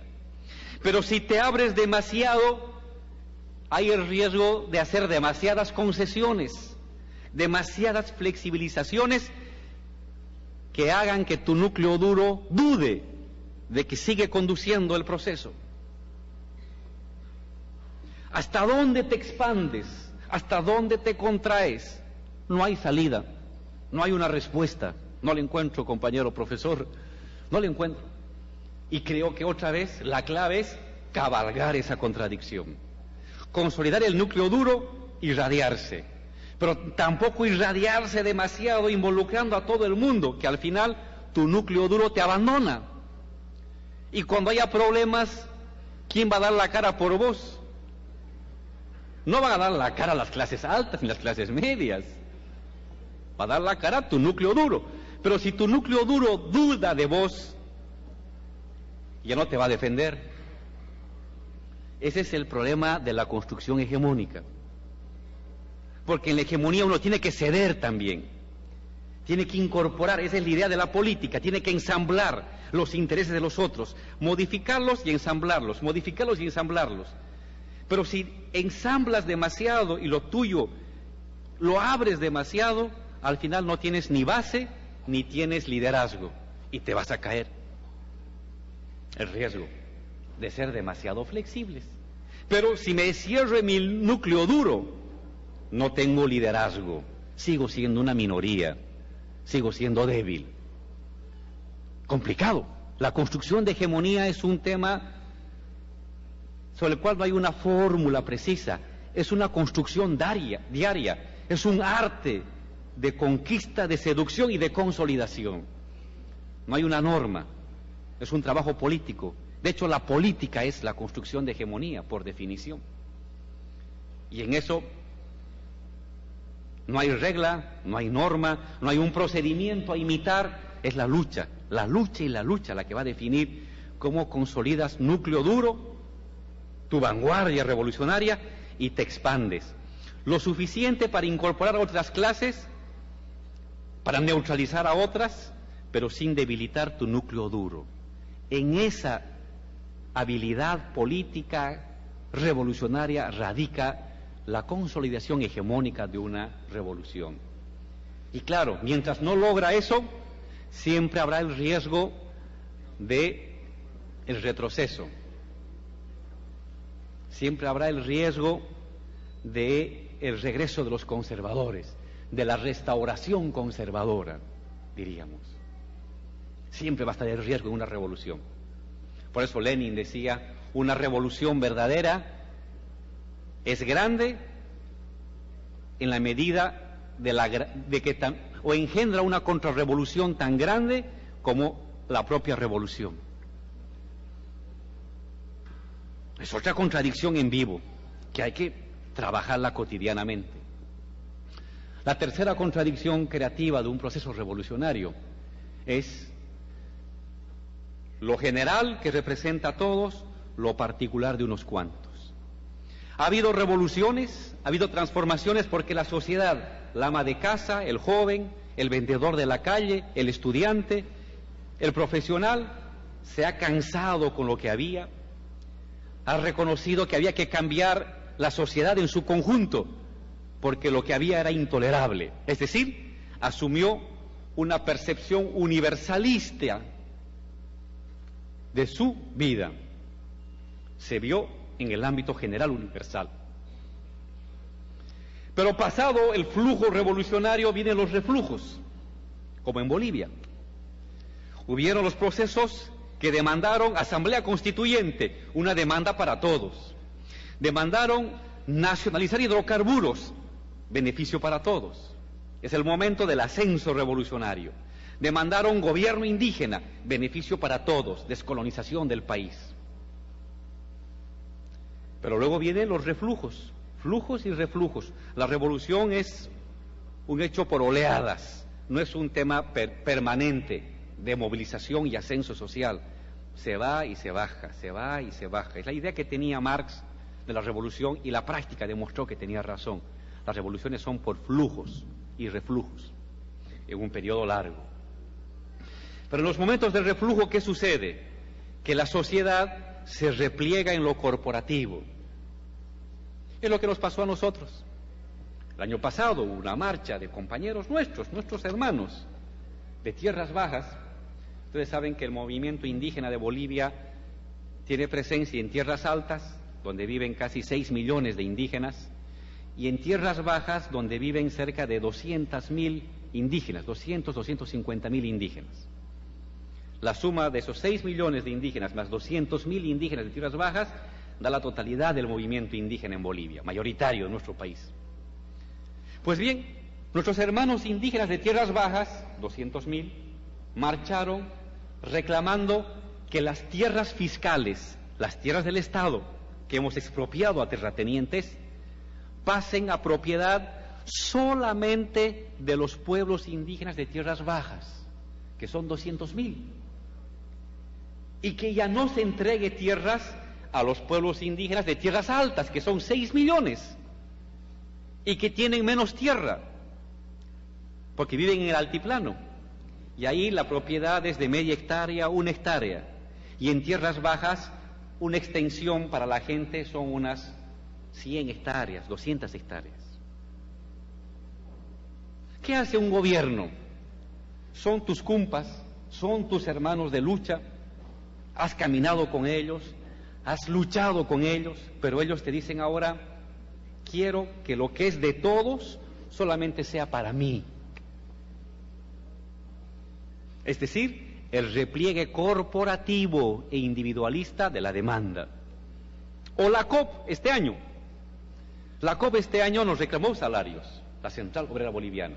¿Tiene razón de reclamarlos? Tiene toda la razón. ¿Pero qué nos planteaba? Que las reservas internacionales, que son de todos, que es un patrimonio de todos, se conviertan en salarios para unos pocos, para salud y educación. Lo que era de todos se ha usado para unos cuantos. ¿Qué hace un gobierno? La COP son tus cumpas, has peleado en las calles con la COP, se ha peleado contra la oligarquía, pero ahora la mirada ya no es universal, sino es gremial, local, privada. Como esas contradicciones van surgiendo a diario, también en lo popular se incuban temporalmente, provisionalmente, este tipo de tendencias más localistas, más gremiales, dejando de lado el horizonte general de la demanda. Es una contradicción, va a ser así. Y tienes que buscar los equilibrios, explicar procesos de disuasión, de explicación, de convencimiento de que las tierras tienen que ser para los de tierras bajas y para los de tierras altas. Que las reservas internacionales tenemos que usarlas para beneficio de todos. Es mejor utilizar eso para industrializar y de ahí saldrá la ganancia para los salarios. Es decir, un trabajo de persuasión y de discusión colectiva social. Los procesos de transición tienen ese tipo de contradicciones. No hay que asustarse frente a ellas. Hay que encontrar la vía democrática, la vía persuasiva, la vía del intercambio y mutuo convencimiento para resolver ese tipo de contradicciones que afectan los procesos revolucionarios.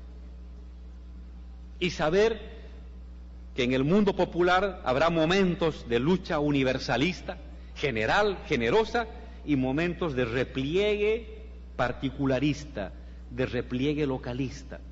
Y luego un nuevo momento de universalismo y otro momento de repliegue. Y será así.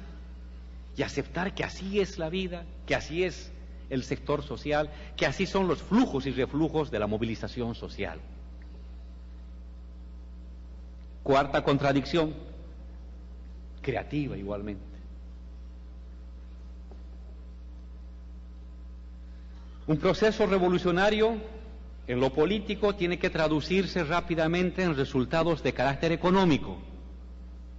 Distribución de la riqueza, distribución de la propiedad, generación de más riqueza.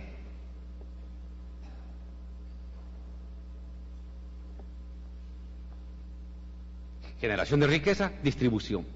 Después de tanto tiempo de pobreza y de miseria, hay un despertar colectivo, general, de generación, de distribución de riqueza, de satisfacción de necesidades básicas. Y para satisfacer necesitas recursos, necesitas dinero.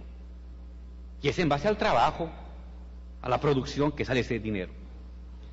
Pero quieres lanzar a hacer esas cosas y vienen otros compañeros y te dicen: un momento, compañero, vicepresidente, esta represa que tú quieres construir para dar luz al país, subvencionada, me va a afectar este bosque. Vas a tener que inundar esta área y vas a afectar a la madre tierra y no quiero que lo hagas. También tiene razón el compañero, también tiene razón. No es un tema que habíamos trabajado desde el marxismo, el tema de la preservación del medio ambiente. Quizás los pocos que trabajaron fue Enrique, yo me acuerdo de él, en los años 80. Por lo general los marxistas no veíamos este tema. Y a través de Enrique yo me acuerdo haber reencontrado la frase de Marx de humanizar la naturaleza y de naturalizar al ser humano. Pero ya en gobierno es complicado. Necesitas tu represa para dar luz. Y otros compañeros te dicen: no hagas la represa porque me vas a afectar la naturaleza. ¿Qué haces? ¿Qué haces como gobernante? Complicado. Complicado. Si no haces la represa no vas a tener luz.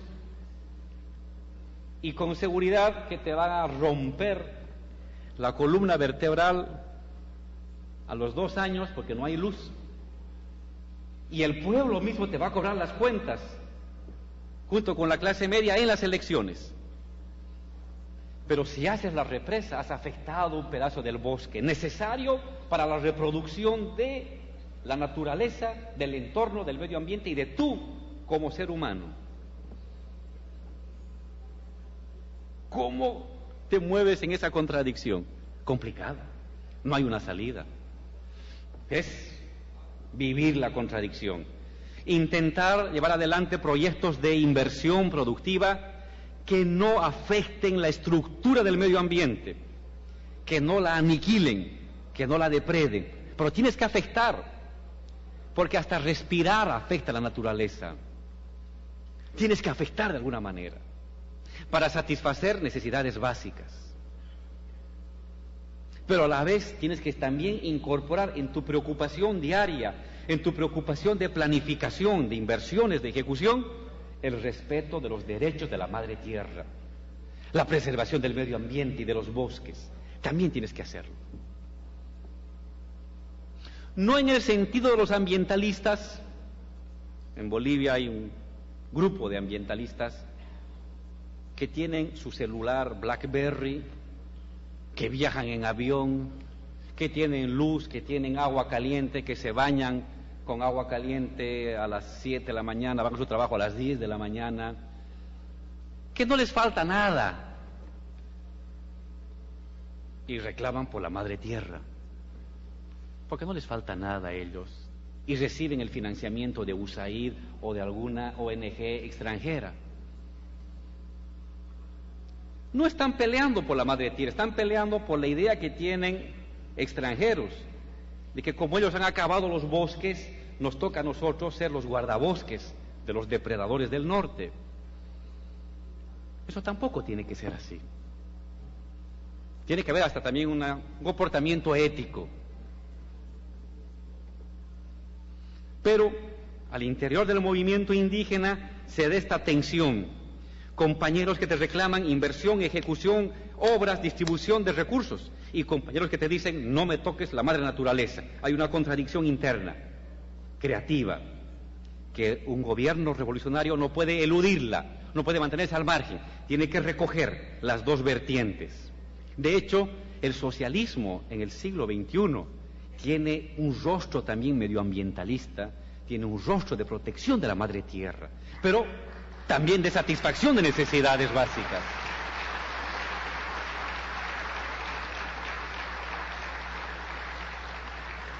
Contradicciones creativas al interior de los procesos revolucionarios. He mencionado estas 4, seguramente habrán muchos más. Monopolio, democratización. Núcleo duro, expansión y radiación hegemónica. Interés general, interés particular.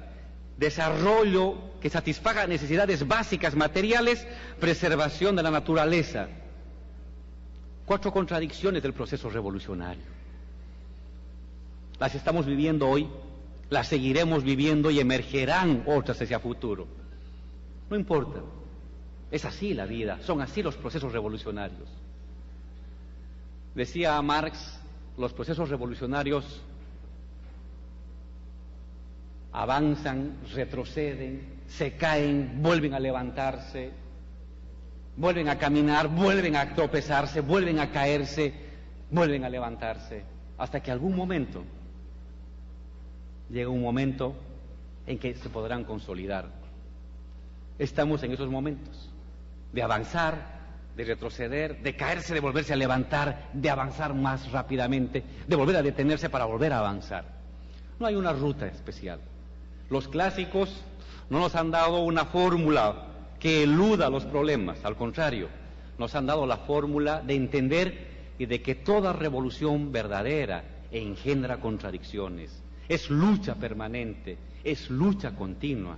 Y el revolucionario, y los teóricos de la revolución, y los que reflexionamos sobre la revolución, y los que participamos en ella, tenemos que asumir que así es la vida, que así son las revoluciones, y gracias a Dios que sean así. Lucha, lucha y lucha hasta que nos muramos. Muchísimas gracias.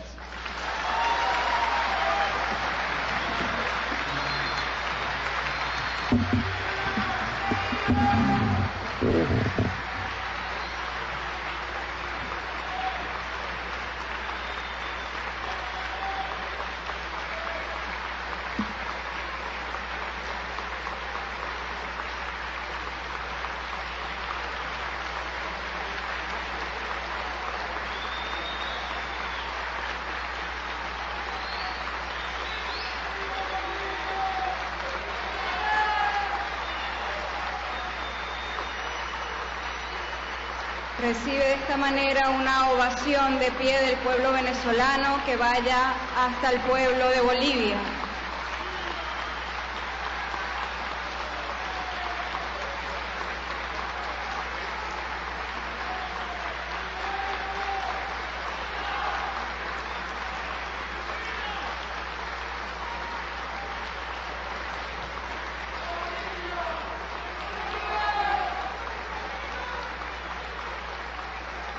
Invitamos al profesor y maestro de la filosofía, Enrique Dussel, a que comparta también unas palabras en la noche de hoy.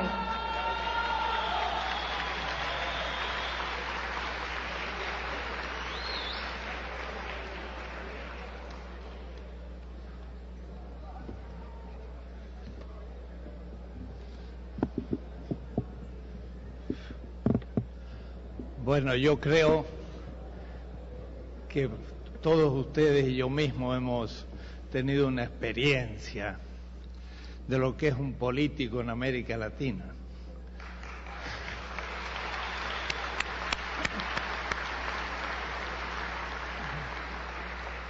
Yo creo que pocos políticos en el mundo pueden hacer tal exposición teórica de su propia experiencia. Pocos. Así que realmente ha sido una experiencia que no hay que agregar más tiempo, voy a ser extremadamente corto, porque qué explicaciones se necesitan algo tan claro. Pero voy a empezar con una anécdota que muestra mucho mejor la personalidad de este gran intelectual y político. Me tocó el honor una vez de dar una conferencia en La Paz. Di un curso en la universidad. Había mucha gente, casi como hoy, en ahí la universidad, y fueron 7 días intensos de un curso sobre Marx, y trabajamos como 6 horas por día. Y entonces una vez un grupo me dijo, mira, hay una, como yo soy exilado en México, veniendo de Argentina, me dijeron, hay una muchacha guerrillera mexicana que está presa, y sería bueno que tú la visites para hacer un poco de ruido y que esto la proteja. Entonces yo dije, sí, claro, como no, y fui allá a la prisión. Y entonces estuve con esta muchacha que es profesora en la misma universidad que yo ahora, pero después me dijo, mira, ¿por qué no vas a visitar a mi compañero? Porque ese no es mexicano, sino que es boliviano, y lo tiene preso, porque es un guerrillero. Y entonces digo, bueno, por solidaridad a esta muchacha y por Bolivia voy a visitar al preso guerrillero. Y estuve allí y lo visité y estuve. Y entonces una vez dando una conferencia ante mucha gente en Bolivia sobre el tema del pueblo, etcétera, Álvaro tuvo la humildad de hacer un comentario a una conferencia mía, pero empezó diciéndome, Enrique, si no mal me recuerdo, te agradezco, tú me fuiste a visitar preso.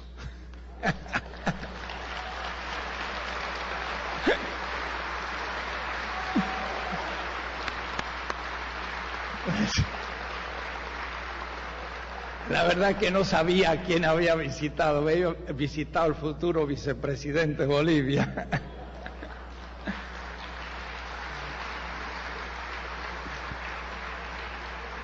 Y ante este hecho es mucho más impresionante lo que nos ha dicho.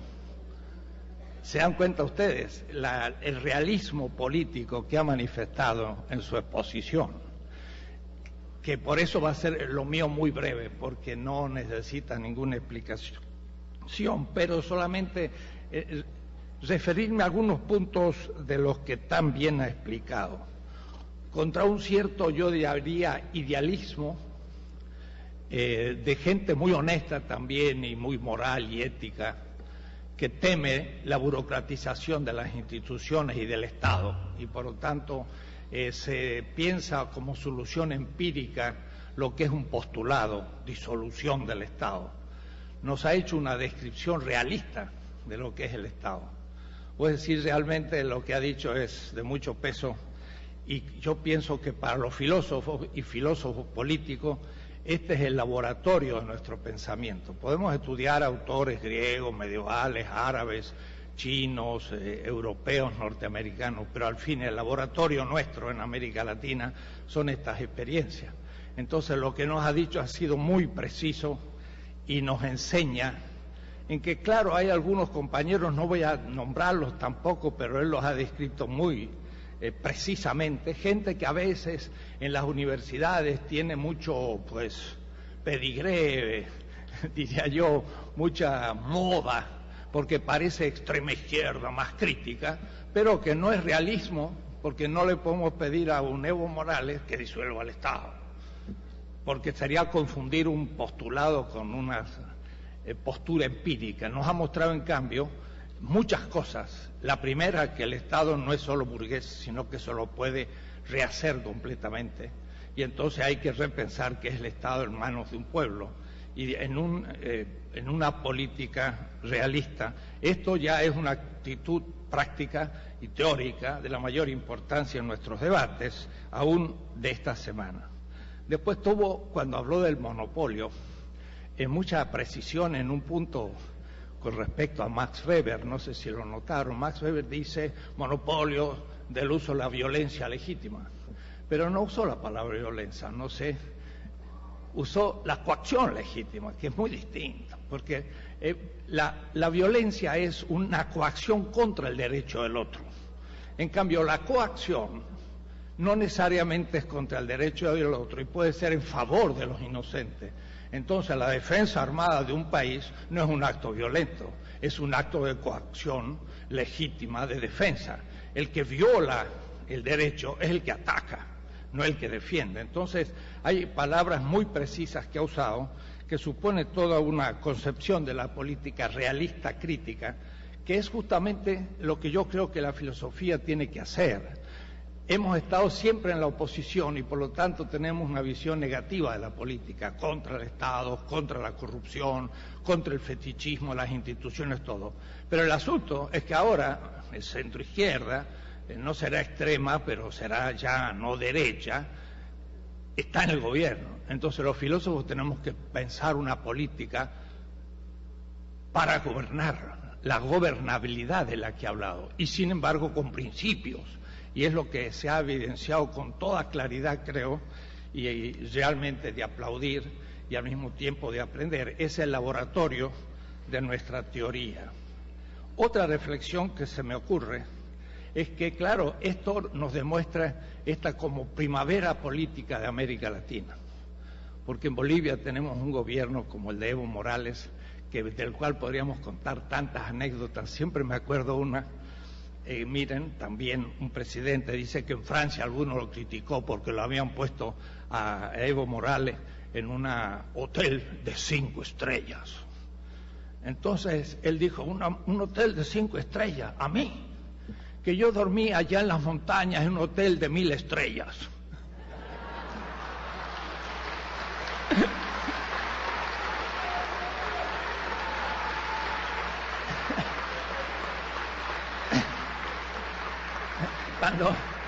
Cuando cuidaba sus pequeños animales como pastor. O es decir, estaba en 5 estrellas porque había que sufrir eso, pero es un hombre que dice el poder es obediencial.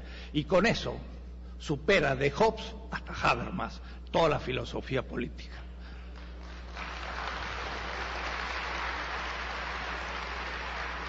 Y sigue la línea que el Submarco mostraba en aquello de que los mandas no mandan mandando, sino que los que mandan, mandan obedeciendo.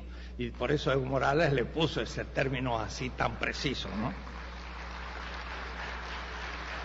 Pero no es solo él, sino que son todos nuestros países prácticamente, con excepción de 3. Un Chile, un Colombia y México, donde vivo. Fuera de estos 3 países y algún otro, casi todos los demás, como decía Cristina Fernández, tienen presidentes que se parecen más al pueblo. O es decir, gente que salió del pueblo. Y entonces un Lula no es cualquier persona, es un metalúrgico auténtico, no los que en México llamamos charros que traicionan a los obreros, sino es un hombre que luchó contra los militares, que hizo huelga allá entre Sao Paulo y Río y que afrontó la represión, que 3 veces le sacaron las elecciones hasta que al fin lo eligieron, y entonces Brasil de pronto descubrió que era un extraordinario político y era un obrero, netamente obrero, y en sus luchas sindicales había logrado hacer lo que dijo el vicepresidente, crear la hegemonía sin perder los principios, pero a veces no haciendo todo lo que se querría, pero haciendo lo posible. Y yo creo que en eso estamos en este momento, y la lección que nos ha dado ha sido extraordinaria en este punto. Y siguiendo un poco con estas ideas y hablando de la transición, no voy a hacer que la transición sea algo más grande todavía de lo que imaginamos.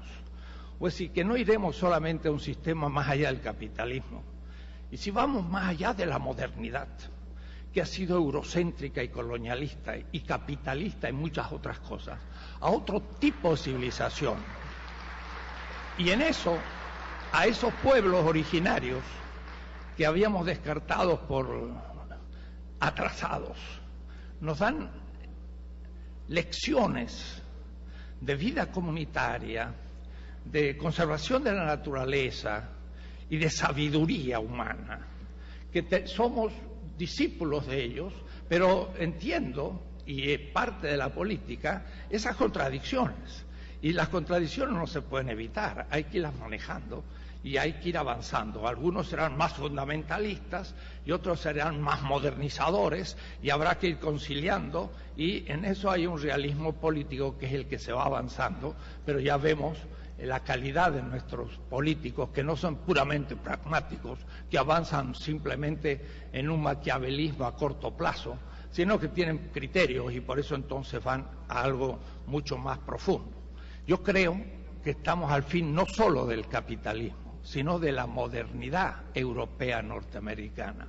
Vamos a otro tipo de civilización, donde habrá otra política, otra economía, otra cultura, y habrá que aprender de estos pueblos que ya son milenarios, que no están solo nuestros pueblos, están los pueblos bantú del África, también está el mundo árabe, que tiene una enorme sabiduría y que se nos presenta como terroristas, y la China, que fue mucho más avanzada que Europa, y que hace 2 siglos se adormeció por crisis interna, y hoy viene sin saber de dónde viene nosotros, porque no conocemos, y la India igual. Es decir, creo que vivimos un momento espléndido de la humanidad. Y ahí entonces termino diciendo, ¿cuál sería la tarea del filósofo? El filósofo va atrás de los procesos, va como en la retaguardia, y tenemos un extraordinario laboratorio político, que no hay que tener mucha originalidad, hay que empezar a describir fundamentando, leyendo a los autores europeos, norteamericanos, pero también árabes, bantúes, etcétera, leyendo esos autores, pero partiendo nuestra magnífica experiencia, de la cual Álvaro García Linera es una expresión, no solo política, práctica, sino teórica. Y eso sí, claro, es muy excepcional, que alguien sea capaz de explicar lo que está haciendo, pero eso es parte también de nuestro laboratorio latinoamericano. Y de ahí entonces que debe surgir una filosofía latinoamericana que explique lo que nos está pasando, y que se lo explique con claridad al propio pueblo, para que aunque él vaya en la punta del proceso, si no llega un momento a veces de confusión, y sobre todo en la reproducción de las fuerzas, en las escuelas de cuadros y demás, donde es muy importante la claridad, que el mismo vicepresidente ha dado cuenta hoy, pero nosotros estaríamos para apoyar esa claridad. Es decir, Lenin hablaba de la claridad, es la luz que ilumina también, no como vanguardia, como retaguardia, pero que asegura el proceso también en momentos en donde se confunden las cartas. Yo lo único que puedo hacer es pues aplaudir lo que ha dicho, y mejor filósofo me pongo a meditar lo que hemos escuchado. Gracias.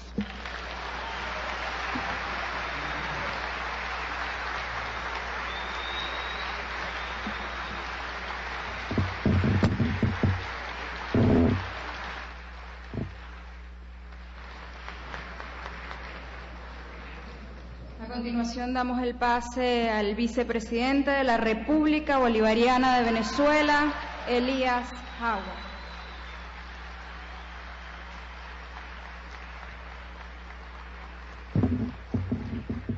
Le pregunto al camarada Álvaro Linera, García Linera, y ahora qué digo yo, después de esta extraordinaria presentación.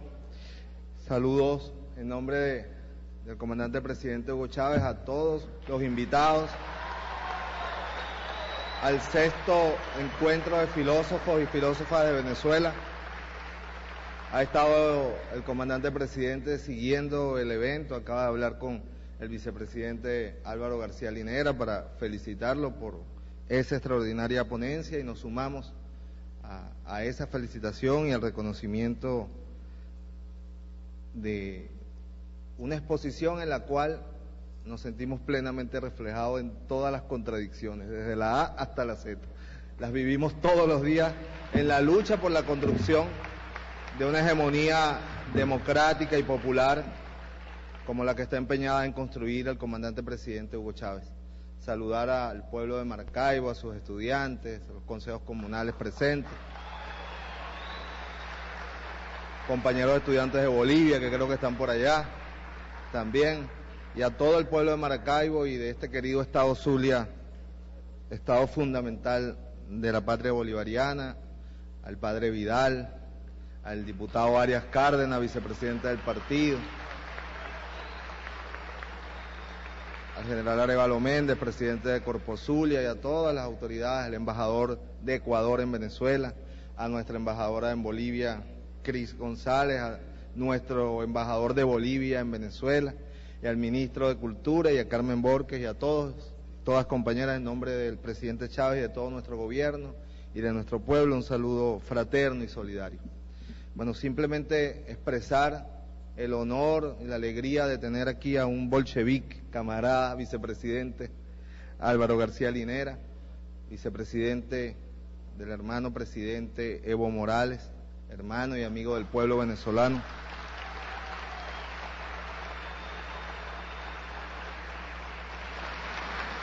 Es la primera vez que viene a Venezuela y vino a Maracaibo, empezó por Maracaibo, en una de las ciudades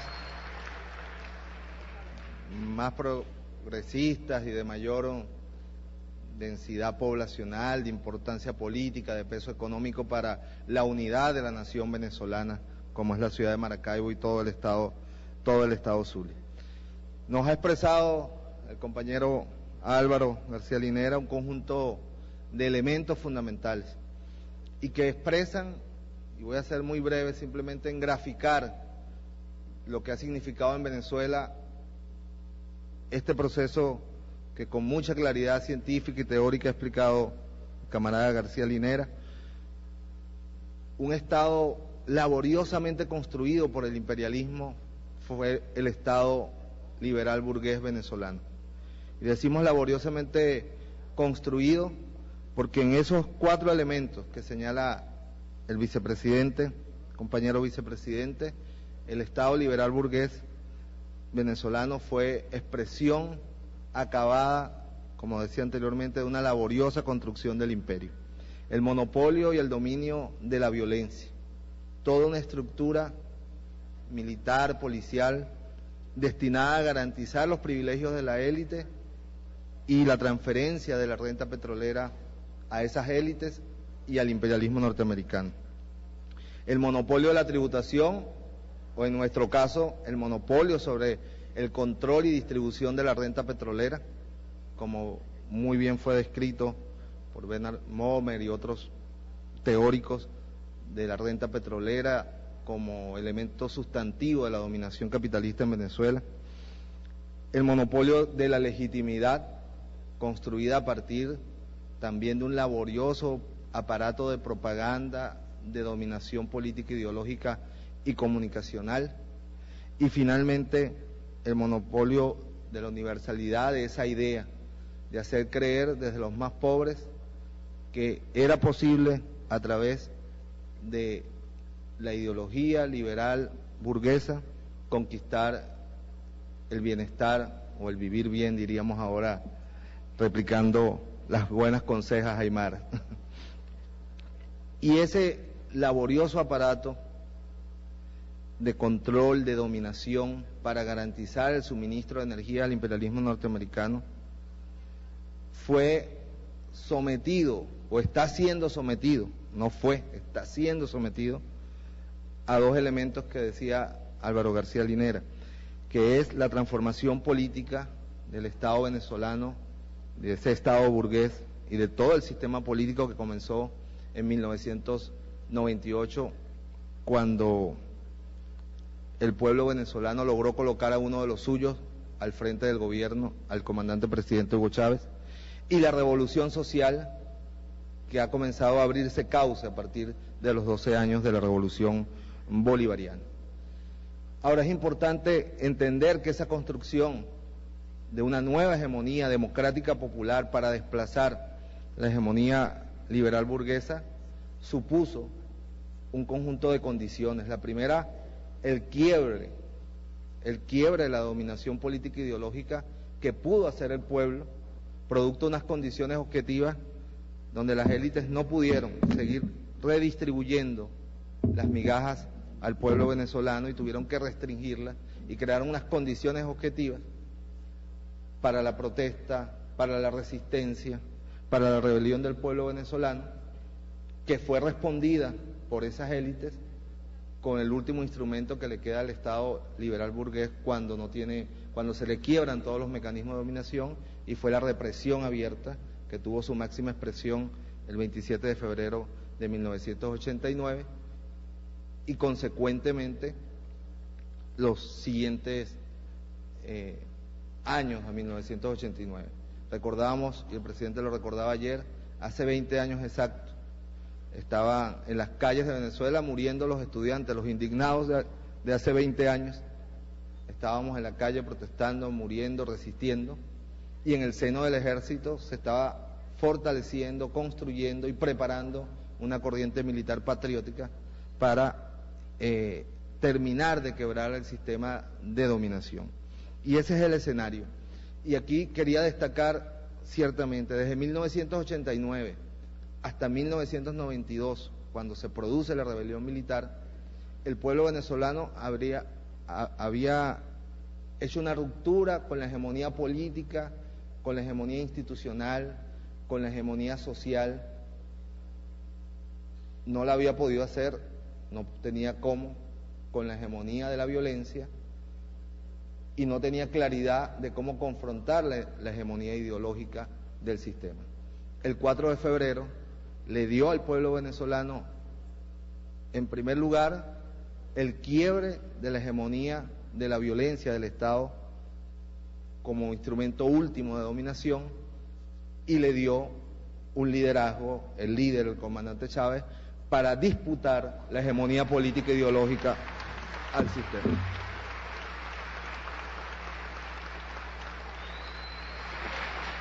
Y es muy importante este elemento, porque en algunas corrientes de izquierda todavía se ve con temor, con escepticismo, o desde una crítica a veces no muy sustentada, la idea de los liderazgos o del liderazgo. Y eso en Venezuela es claramente, o es posible claramente reflexionarlo en ese periodo. Entre 1989 y 1991, el pueblo venezolano hizo todo lo que podía hacer, de lo que disponía, para quebrar la hegemonía, pero no podía, porque como dice el presidente, no tenía poder. Y ese poder se lo dotó el liderazgo, un liderazgo que tiene una expresión en un hombre, que en este caso, y en nuestro caso, es Hugo Chávez, un revolucionario de izquierda, un humanista profundo, y esa es la gran fortuna del pueblo venezolano, y a partir de allí el pueblo venezolano siguió batallando, pero ahora con conducción política. Y eso le permitió lograr posicionarse en el gobierno. Pero posicionarse en el gobierno para el bloque popular democrático no era suficiente para poder hacer la revolución. Requería disputarle a la oligarquía y al imperialismo la hegemonía sobre el control de la renta petrolera. Y allí vino la gran confrontación del año 2002.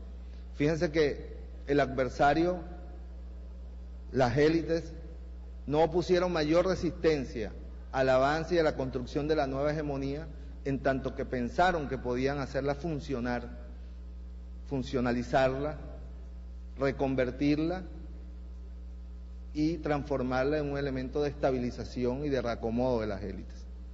Pero cuando el bloque democrático popular que lideriza el comandante Hugo Chávez fue por algo que era fundamental para poder avanzar en una revolución que nos permita sacar a nuestro pueblo de la pobreza y poder construir una sociedad para el vivir bien, el imperialismo y la oligarquía puso límite de resistencia y fuimos a la confrontación política militar popular del 2002, que una vez más el pueblo venezolano logró coronar con una gran victoria, con la estabilidad de la revolución y con el control, por primera vez en la historia, de Venezuela por parte del pueblo venezolano de la renta petrolera. Que no quiere decir que las oligarquías todavía no medren de la renta petrolera, pero no tienen el control. Y ahí están las grandes disputas que vienen de cara a la década que estamos entrando y de cara al 2021-2031. Que la redistribución de la renta efectivamente sea igual para todos. Y esa es la gran tarea de la revolución bolivariana y socialista en las próximas décadas. Tenemos el control de la renta, pero todavía no de la distribución de la renta. Y eso es un tema fundamental para la construcción del socialismo venezolano. Podemos decir hoy día que Venezuela puja fuertemente entre la cultura, como diría Samir Amin, que es la recuperación del valor del trabajo humano para la satisfacción de necesidades, frente a la contracultura o a la no cultura, diría Ludovico Silva en Venezuela, del capitalismo, que es seguir usando el valor del trabajo humano como mercancía. Ese es el gran debate, o que Rosa Luxemburgo lo sintetizaría en socialismo o barbarie. Esa es la lucha que se da en Venezuela y que trasciende a Venezuela, que transversaliza hoy buena parte del continente latinoamericano y suramericano. Esa lucha no está aislada de peligrosas amenazas. Esa lucha y esas contradicciones por construir una nueva hegemonía democrática popular tiene su amenaza más importante en un imperialismo ávido como nunca antes de energía y con mucho poder tecnológico y militar. Y frente a eso, solo se puede combatir como lo combatieron nuestros propios pueblos hace 200 años, con la Unión Suramericana. Por eso celebramos que en este contexto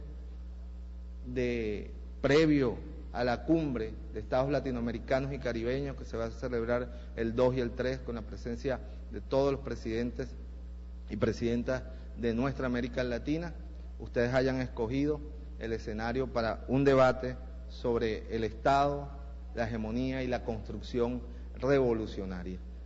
Estamos en el escenario, en el epicentro de una de esas grandes batallas por la construcción de una hegemonía democrática popular que nos devuelva a una sociedad de la cultura, entendida esta como una sociedad donde la supremacía de la vida humana desplaza a la supremacía del capital.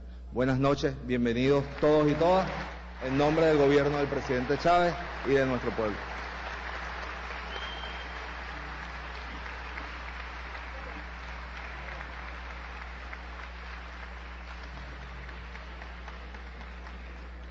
Muchísimas gracias al vicepresidente de la República Bolivariana de Venezuela, Elías Aguas. De esta manera queremos invitar a los distinguidos miembros del Presidium a que tomen asiento en la parte principal de este auditorio para disfrutar en este cierre de un hermoso momento cultural representativo del pueblo venezolano, en la presentación de los hermanos Colina, en el cuatro y en la voz. Ellos van a interpretar unas canciones venezolanas muy conocidas, muy populares. Para eso entonces invitamos a los miembros del Presidium a que nos acompañen a tomar asiento en la línea principal. Vamos a hablar en este 6º Foro Internacional de Filosofía de Venezuela,